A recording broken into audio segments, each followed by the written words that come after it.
In this video, I'm doing an Affinity Designer tutorial part 3. Let's go.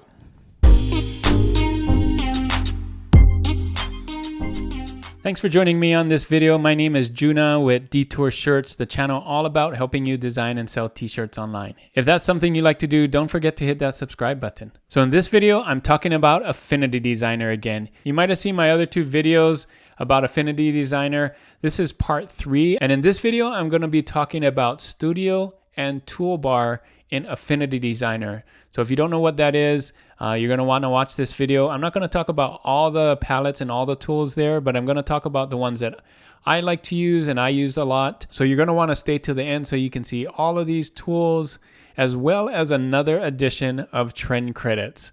So let's get started. So here we are in Affinity Designer. I started a new file here just with this new artboard. I'm going to zoom in a little bit. Today we're going to just talk about 2 things, and that is Studio and Toolbar. So first I'm going to talk about the toolbar. The toolbar is this up here, and yours is going to look different than mine because you can customize your toolbar. Yeah, that's right. So we can do it right here, customize toolbar. And you can, the first thing you can do is icon only. So you can see there's no words or icon and text. I like doing icon and text just for now so you can see what it is, but it kind of takes up a little more space. So usually I leave it off, but for today's purposes, I'm going to leave it on so you can see what it is. And then you can customize your toolbar by placing things up here. So if you wanted this one up in this space, you just drag and drop. So that's how you do it. I'm going to show you the ones that I use, but you can use any one of these here and scroll down in any one of those. And you can fill in the space, kind of a flexible space or just a space in general, and do any of these things. So customize away whichever one you want. I'll show you which ones I use. So to show you some of the toolbar actions that I use, I'm going to have to make a couple of shapes. So the first thing I'm going to talk about is arrange, and that's with the layers palette. So if you see right here, red circle all the way to the front, you can see it jumped to the top here. If I put it all the way back, you can't see it because it's below my stuff, but it's all the way to the back. And you can see if I keep clicking this, it'll move to the back and front. So that's that. Transform. For transform, it's better if I use a shape that is kind of different. So I'm going to just draw a shape. All right. So transform here flips you can flip it horizontal. So you can see that, flip horizontal or vertical. You can see that. Or you could rotate it. So you can see how it rotates that way or rotates this way. So that's transform. Let's see. This one is align. So let's do these 2. They're not aligned left, but you can. Click that there. You can align them center as well. So let's say you have 2 objects that are different sizes and you want to make sure that they're aligned center. Boom, just like that. And align right. You can do the same thing. Align right. And this is align top. So both of them will top align. It's easier if they're not in the same space. There, top align. Center align this way or bottom align that way. So that's one way you can see that. And distribute, you need more than 2, so you need at least 3. So let's do these circles here to show you distribute. So let's say I want to do 3 of the circles in a line. So I'm going to do this line and then distribute. You can see evenly through the center right here. And that's that. Or you can do distribute by top and by left and stuff. So that's all those distributes. You can play around with that one. That's really fun. The next thing here is geometry. And you've probably seen this one before. So let's take 2 of these. So if I had 2 squares like this is the best way to show it.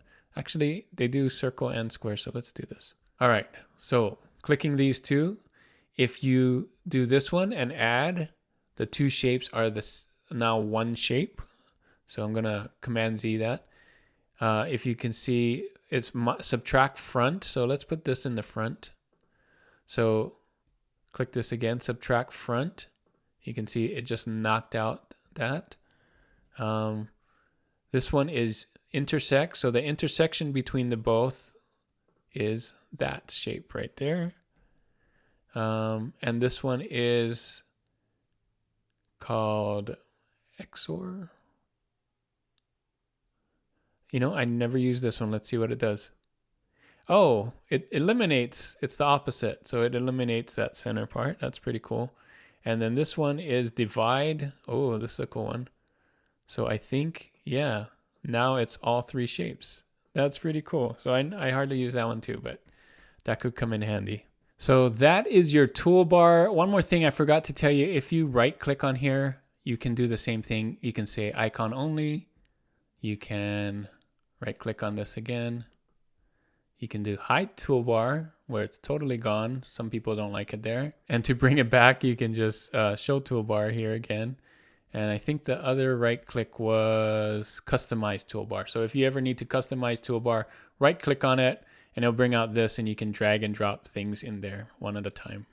So that is toolbar. So the next thing I wanted to show you is we go to view and it's studio. And studio is all these different things here. I'm not going to have time to show all of them, but these things right here, you can see they're checked. These are the ones that I'm using, and the ones that are not checked, I'm not using, but these are these up here on the right. So you can see here, color, stroke, stroke, glyphs, and you get the idea. So if you need any of these, you can turn them on and then put it to the right here. You can move these in and out. So if I wanted color out, I can pull it out of the left bar here. And if I don't want it, I can click that X and it would go away. And if I want to put it back, I can. And I can move things around here. So if I want stroke first or I want it third, whatever it is, I kind of like color here, but as the first spot, but you can do whatever you want. And you can see some of these other ones, history, transform, layer. I'm going to show you some of the ones that I use a lot. Of course, color is one that I use a lot. You've seen me use it. I like using these slide bars, but you don't have to. You can use a wheel. You can change that here. You can use boxes if you want. And you can use tint. I don't use tint, but there it is. It's just black and white. So I like sliders the best. It just has the most control for CMYK. And speaking of CMYK, this is where you also can change it to RGB, RGB hex, HSL, lab, or grayscale. The hex is really cool if you know the hex colors and if you're designing for screens and not for t-shirts. If you're designing for applications and things like that and you're using this, it's a real powerful tool to do that as well. So remember, hex codes are RGB and they're used for making things on screen, not for things that are printed. So I like to use CMYK. And opacity, again, I think we've seen this. So you can see this blue is above this red, and opacity, you can turn that down right there. And that is your color palette. The glyphs palette is kind of cool. So let's get rid of some of these shapes, or let's move them to the side. And I'm going to show you text that has different fonts or different font styles, different letter styles in the font itself. So let me just type A, B, C, D, E, F. I'm going to make this bigger. So some fonts don't have very much variety. So you can see here, it's just some things. But even in Arial, there's some cool stuff. So if you want to click on here and then double click on this, you'll see patterns. So Arial has patterns and things that you may not know your font has. You can go in here and like, wow, I didn't know it had this symbol. Or let me pick another one. I think that's Arabic. Let's go. Let's check out this spade symbol. Look, you don't even have to draw spades. It has spades and clubs. Did you know that? I didn't know that. Hearts and diamonds. So this is where you can check on different fonts, what they have. That's Arial. Let's check another one. I'm going to pick one of my favorites. And let's see. Scroll down. I don't know. Maybe this Nido Serif Rough. And so you can see here that K, but there's some other cool. Oh, there. Look at that. B. Oh, see those? See how those come out? You wouldn't know it by just typing in B or B like that, but this B is special, right? So you have to go to the glyphs palette to find that. So that's what I use the glyph browser for. It's really helpful to find those special characters that you may not know where they are. All right, so the next thing is stroke, right here, stroke palette. And I'm gonna just draw this here, and you can see I can make my stroke bigger and smaller. I'm gonna make my stroke black so you can see what I'm talking about. So this is the width of your stroke, so you can make it bigger or smaller. The cap, you can see it's rounded by default, but then you have this butt cap, which stops right at the end, and then you have this one, which is the square cap, which kind of squares it off. So you have rounded, butt, and square. Those are the different things you can see right there. And then you have join when you're making a corner. So let me make a corner next. So you can see this. So by default, it is the rounded corner, round join, but you can do bevel join. You can see right there, it's a little different. I'm gonna zoom in so you can see this. So rounded, bevel, and then metered, which is just that nice square edge. So you might wanna do that sometimes. And then this right here is how the stroke is aligned. So this is by default the center stroke. You can have the stroke come on the inside. Oh, it only works for squares. Let me show you again. So by default, you can see the stroke is centered, but you can do this, align stroke to inside of the shape. So you can see stroke inside, and of course the opposite, align stroke to the outside of the shape. So you might want to do that as well. So by default, it's this. If you ever wanted to know how to turn it in and out, that's what those are for. All right, and the other thing I use a lot is the arrows. So let's draw this again and check this out. So I started here. This is the beginning or start, and this is the end. So at the start, if I want to arrow, I can use any of these arrows. And if I want to arrow at the end, I can do the same thing. There's different types of arrows here. So really cool stuff. I love using those. So that's the stuff I use on stroke. Oh, I do use one more thing. So stroke, you can see here stroke, and then there's dashed line style. So look at that. So the dashes, you can see because it's rounded, if I did right here at the end, you'll see this clearer on the butt. You can see each one of this is equal, so that's why it's 1 and 1. If I did 2 and 2, it'd be the same thing. But let me do a different number so you can see the first number is the dash and the second number is the space. So if I did 2 and 1, you can see it's twice as long as the space, right? And if I did 4 and 1, watch, it's going to get even bigger, right? So, and I can do the opposite. So if I did that one and the space 3, now you can see the space is bigger. So that's how you do dashes. And then you can do multiple dashes. So if you want, a 1, a space, a 3, a space, and then whatever, you can do that. That's why there's 4 here. So the first one is the dash, the second is a space, the third is a dash, and the fourth is a space. So I use that a lot. And this last one is brush, but I usually don't use brush here. I just use brush on here for the brush palette, and that's a good segue for brushes. So let's do another line here, but do a brush. So you can see the different brush styles here by clicking on it.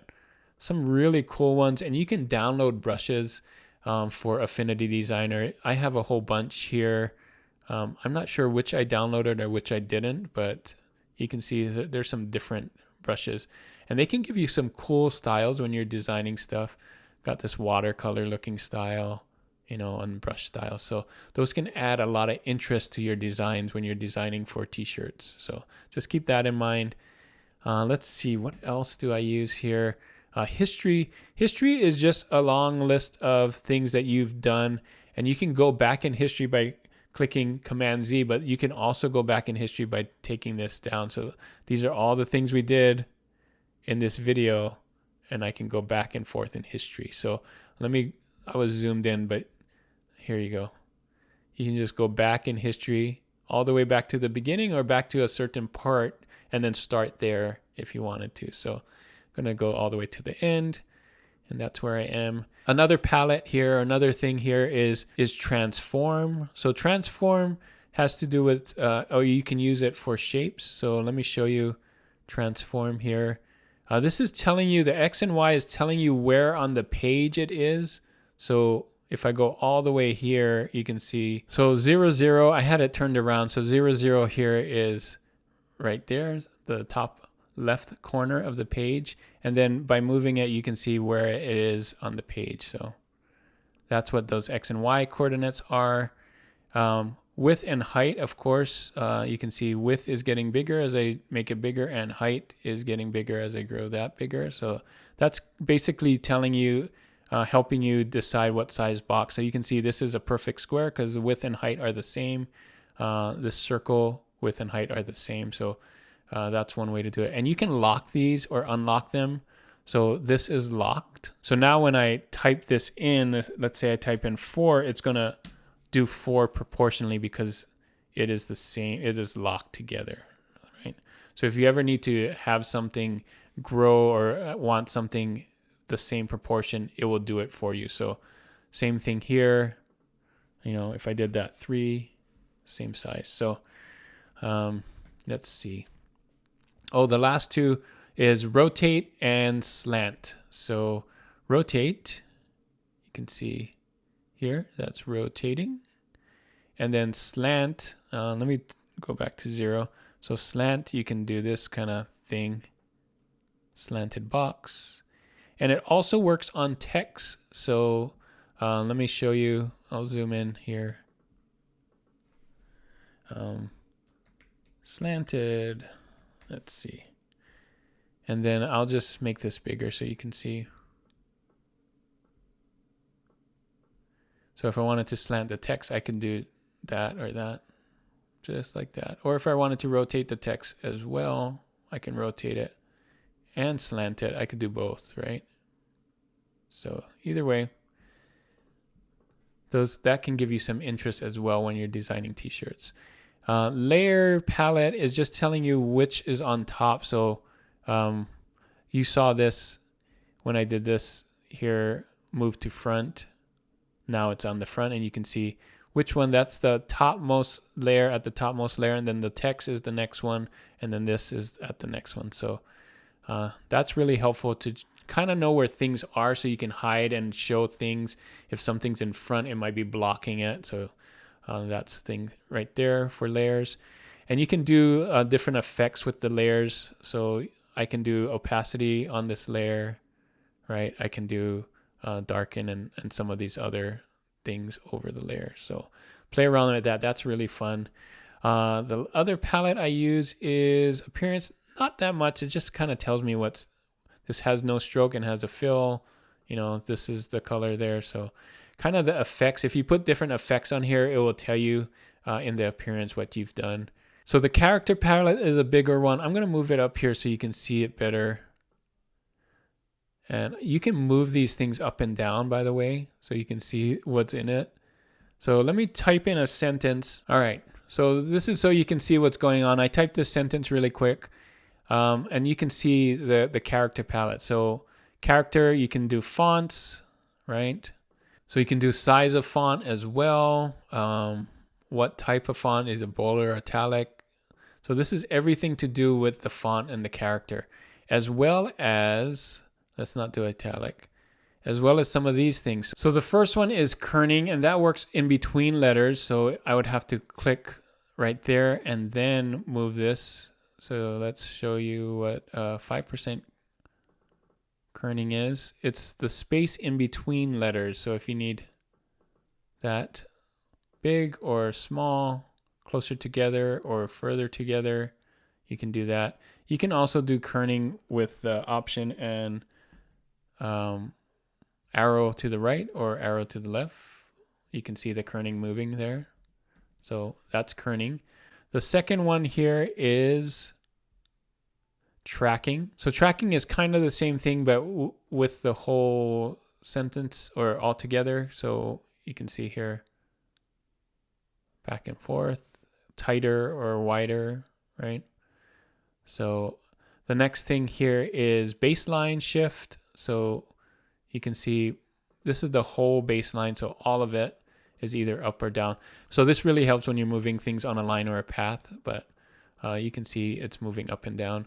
And then the next one, I'm going to turn this to 0. This one here is line breaks. So right now that's the spacing in between the lines. So you can see how tight or not tight it is. And you can go up and down on that one. This is the shear. So kind of the same thing. You can see it's starting to italicize here. And the last ones are width. So it's 100% width by default, but you can make it thinner or wider depending. So there's thinner, wider, and then you can do the same thing with the height. So taller and not so tall. So that is character. I use that one a lot. So those are the different ones that I use here. Try them out and see how you like them. Of course, you can turn those on and off again by going to View and Studio and checking them on and off. So try them out. Those are the ones that I use. There's a lot more on here, but hopefully this video was helpful for you. If there are any tools in Affinity Designer that you want me to teach you, let me know in the comments. But I think we covered all the basics. We covered the toolbar up here and some of these palettes, these studio palettes here. We covered all of this in part 1 and 2. So we got a lot of things covered in Affinity Designer. I think you got all the basics. The next things will be some advanced stuff or intermediate stuff that I show you. But I think we covered all the basics. Thanks so much for watching this. Let me know again in the comments if there's anything in Affinity Designer that you want to learn specifically. Maybe I can show that in the next video, part 4. Thanks so much for watching, and your reward is another edition of Trend Credits. Thanks for staying till the end for this Trend Credits. Here is your trend. You can't tell me what to do. You're not my granddaughter. Look at these low BSRs, super low BSRs, and checking Merch Informer, it's getting an A, so you know it's good. If you don't have Merch Informer, I have a link in the description for Merch Informer where you can find these kinds of trends on here. I actually found this one using Merch Informer. So again, here is your trend. You can't tell me what to do. You're not my granddaughter. It's also trending. You can't tell me what to do. You're not my grandkids, grandbaby, those kinds of things. So do your own style on this. This is a great one to get into. It is trending hard, not sure why, but I checked USPTO and it was not trademarked. So this could be a good one. Thanks so much for watching, and don't forget to like and subscribe. If this video gave you some value, if it helped you with Affinity Designer at all or finding trends, give it a thumbs up. And don't forget to subscribe. You can hit that subscribe button right here in the bottom right corner and subscribe now if you're not subscribed. Thanks again for watching. And as always, guys, keep creating and keep learning. I'll see you on the next one. Bye.